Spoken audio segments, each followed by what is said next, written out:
The old leather box felt heavy in my hands as I sat in a lawyer's office, surrounded by the suffocating silence of expectations.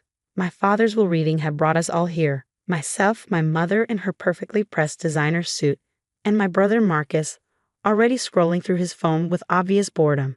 To my son Marcus, Mr. Peterson, the family lawyer, began reading in his measured tone. I leave the majority of my estate, including all business holdings, properties, and liquid assets totaling approximately $47 million. Marcus didn't even look up from his phone, just nodded as if he'd known all along. Of course he had. The golden child, the Harvard business graduate, the one who could do no wrong in our parents' eyes. To my daughter Olivia, Mr. Peterson continued, his voice softening slightly with what might have been pity. I leave my personal watch collection, specifically the broken Patek Philippe timepiece stored in the study safe. The room fell silent. I felt my mother's sharp intake of breath, heard Marcus's barely suppressed snicker. A broken watch. After 28 years of trying to earn my father's approval, of graduating top of my class in engineering, of building my own modest watchmaking business from scratch, this was what he thought I was worth. Is this some kind of joke? My mother's voice cut through the silence like a blade. Henry's entire watch collection is worth millions. Why would he only leave Olivia the broken one? Mr. Peterson adjusted his glasses uncomfortably. The will is quite specific, Mrs. Turner. The broken Patek Philippe alone goes to Olivia. The rest of the collection goes to Marcus along with the other assets. Marcus finally looked up from his phone, his face split in a mocking grin. Well, that's fitting, isn't it? Dad always said your little watch repair hobby was a waste of time. At least now you have a worthless project to tinker with. I clutched the leather box tighter, my knuckles turning white. Inside was my father's most mysterious possession, a vintage Patek Philippe that had supposedly stopped working decades ago. He'd never let anyone examine it, not even the most renowned watch experts in the country. The will is clear, I said quietly, standing up. Marcus gets his millions. I get the watch. We're done here. Olivia, don't be difficult, my mother sighed, her perfectly manicured fingers drumming against her designer handbag. We can discuss this like adults. Perhaps we can arrange some kind of monthly allowance for you instead. No, I turned towards the door, the leather box tucked securely under my arm. Keep your money. I'll take what Dad left me. Your loss, Marcus called after me as I walked out. Have fun playing with your broken toy while I run the company. I didn't respond. They wouldn't understand anyway. Because while they saw a worthless broken timepiece, I saw something else entirely.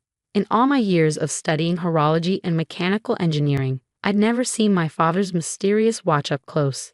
He kept it locked away, only taking it out late at night when he thought everyone was asleep. But I'd watched him once, hidden in the shadows of his study. I'd seen how he held it, not like a broken relic, but like a treasure map waiting to be decoded. Now, in my small workshop above my watch repair shop in downtown Boston, I finally had the chance to unlock its secrets. The leather box sat on my workbench, illuminated by the warm glow of my desk lamp. With trembling fingers, I opened it. The Patek Philippe gleamed despite its age, its gold case bearing the subtle patina of decades. At first glance, it looked like any other luxury timepiece from the 1940s. But I knew better. My father wouldn't have protected a simple broken watch so fiercely. I spent hours that first night examining every millimeter of the case, looking for anything unusual. The craftsmanship was exquisite, each detail perfect, too perfect for a supposedly broken watch. When I opened the case back, I found movement that looked pristine, as if it had been serviced recently. Why would you pretend this was broken, Dad? I whispered, adjusting my magnifying loupe to examine the mechanism more closely. What were you hiding? That's when I noticed it, a slight inconsistency in the pattern of the engravings inside the case back. Most people would have missed it, but I'd spent years studying vintage timepieces. This wasn't a flaw, it was deliberate. My heart racing, I reached for my finest tools. If I was right, this wasn't just a watch. It was a puzzle box, the kind that could only be opened by someone who truly understood the intricacies of watchmaking. As I worked through the night, carefully manipulating tiny levers and hidden mechanisms, I thought about my father. He'd never supported my passion for watches, had actively tried to discourage me from opening my own shop, yet he'd left me this, his most closely guarded possession. Finally, just as dawn began to creep through my workshop windows, I heard a soft click. A hidden compartment in the case back sprung open, revealing a carefully folded piece of paper yellow with age. With shaking hands, hand-folded it. Inside, in my father's precise handwriting, were a set of coordinates and a single line of text. For the daughter who sees beyond the surface, follow these coordinates. What you find there will change everything. I stared at the numbers, my mind racing. The coordinates pointed to a location in the Swiss Alps. My father had traveled there frequently for business meetings, always alone, always secretive. Just then, my phone buzzed. A text from Marcus. Hope you're enjoying your worthless inheritance, sis. Board meeting tomorrow to officially make me CEO. Don't worry, I'll take good care of Dad's legacy. I looked at the coordinates again, then at the watch that had revealed them. My father had built his empire on secrets. That's what everyone always said. But maybe, just maybe, his greatest secret wasn't in the company at all. It was hidden away in the Swiss Alps, waiting for someone smart enough to find the key. And he'd given that key to me. I opened my laptop and booked a flight to Switzerland. Marcus could have his millions and his CEO title. I had coordinates to follow, and something told me what waited at the end of them would be worth far more than money. Little did I know, I was about to uncover a truth that would shake our family's foundation to its core. The Swiss Alps loomed before me, their snow-capped peaks piercing through wisps of morning fog. After a 14-hour flight and a treacherous drive up winding mountain roads, I'd finally reached the coordinates from my father's watch. I double-checked the GPS on my phone. The location seemed to point to an old watchmaking workshop tucked away in a small village called Grindelwald. The building looked abandoned, its windows dusty, and its wooden sign faded with age. Horlogerie Weber, I whispered, reading the barely visible lettering. My father had mentioned this name once years ago, when he caught me reading about vintage watchmaking techniques. He quickly changed the subject, but not before I saw something flash across his face. Was it fear? The door was locked, but I noticed something odd about the keyhole. It wasn't modern, it was ornate, antique, almost exactly the same size as. My hands trembling slightly, I pulled out my father's watch. The crown, when removed, was precisely the right shape. It fit perfectly into the lock. The door creaked open, revealing a workshop frozen in time. Wooden workbenches lined the walls, their surfaces covered in watchmaking tools and half-finished timepieces. Everything was coated in a thick layer of dust, except for one area. In the center of the room stood a massive safe, its surface gleaming as if it had been regularly maintained. On its door was an intricate mechanism that looked less like a conventional lock and more like the inside of a watch movement. "Oh, Dad," I breathed. "What were you hiding here?" Before I could examine the safe more closely, I heard footsteps behind me. I spun around to find an elderly man standing in the doorway, his sharp eyes taking in every detail of my presence. "So," he said in accented English, "Henry's daughter finally arrives. We've been waiting a long time for you, Olivia." I stepped back, startled. "Who are you? How do you know my name?" The man smiled, walking into the workshop with the confidence of someone who belonged there. "I am Klaus Weber. Your father and I. We had an arrangement. He knew one day you would come."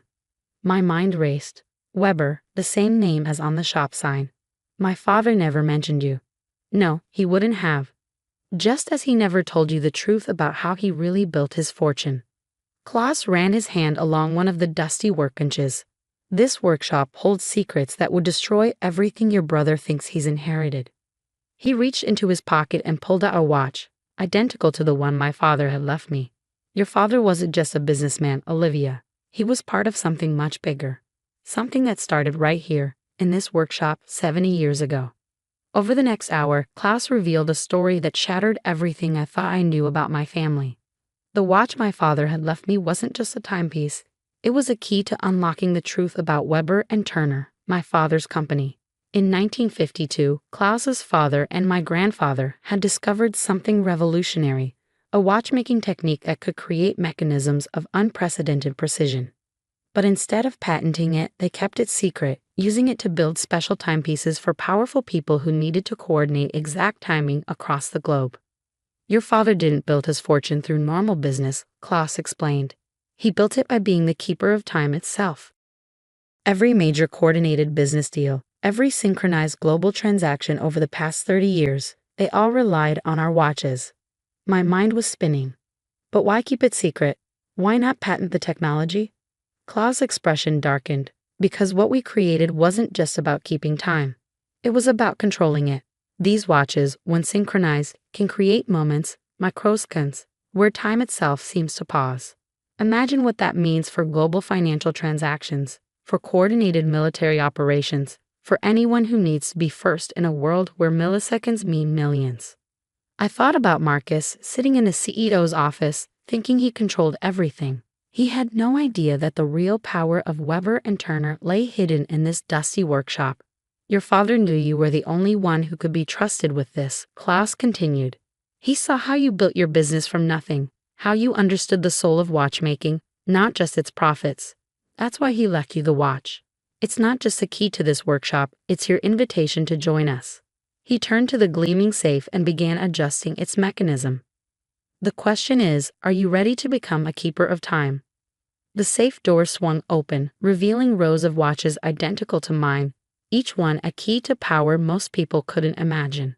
But more importantly, there were documents, proof of how Weber and Turner had really built its empire. Just then, my phone buzzed. Another text from Marcus. Just finished my first board meeting as CEO. Making lots of changes. Shame you're not here to see your little watch shop get bought out and demolished next month. I looked at Klaus, then at the safe full of secrets. What exactly are you offering? Partnership, he said simply. Your father's shares in the real Weber and Turner. The one your brother knows nothing about. The one that actually controls time. I thought about all the years I'd spent trying to prove myself to my family. Now I realized my father had been testing me all along, preparing me for something far bigger than a family business. When do we start? I asked. Klaus smiled, gesturing to the workbench. We already have. But first, I believe you have a board meeting to attend. 2 weeks later, I walked into Weber and Turner's headquarters during another board meeting. Marcus was at the head of the table, bragging about his plans to modernize the company. Oh look, he sneered when he saw me. Come to beg for a job? Maybe we can find you something in maintenance, fixing broken watches. I smiled, pulling out a stack of documents, copies of everything I've found in Klaus's safe. Actually, I'm here for a different kind of maintenance, maintaining the truth about how this company really operates. The blood drained from Marcus's face as he read the first page. Our mother, sitting nearby, gasped.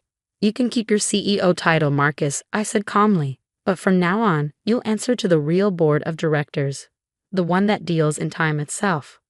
I walked out of that meeting not as the daughter with a broken watch, but as the keeper of my father's greatest secret. Marcus got his millions, but I inherited something far more valuable. The truth about time itself and the power to control it. Sometimes the greatest treasures aren't measured in money, but in microseconds, and sometimes a broken watch is exactly what you need to fix everything. As I returned to Klaus's workshop that evening, I took out my father's watch, my watch now, and smiled. In the end, he'd given me exactly what I deserved. Not a fortune, but a future. And time, as they say, was finally on my side.